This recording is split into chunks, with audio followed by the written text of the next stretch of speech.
Mimi kwanza nitakimbia.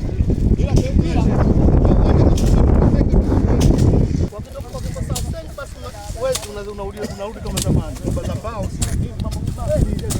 hapa kwenda kufanya mazoezi wala nini. Ukienda Magomeni wenyewe kwa kuna wenyewe.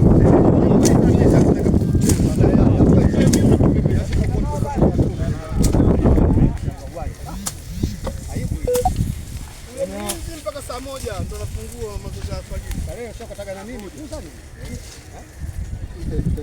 Kesho kutaka nikuuza nini?